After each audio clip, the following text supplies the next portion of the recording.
You ask Tiger to solve. This deals with linear equations with one unknown. The final result is k equals -1. Let's solve it step by step. Simplify the expression.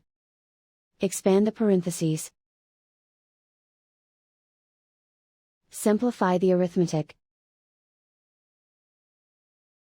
Expand the parentheses. Group like terms. Simplify the arithmetic. Group all constants on the right side of the equation. Subtract 19 from both sides. Simplify the arithmetic.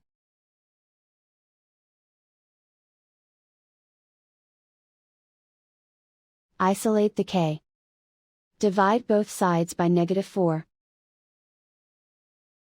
Cancel out the negatives. Simplify the fraction. Move the negative sign from the denominator to the numerator. Simplify the fraction.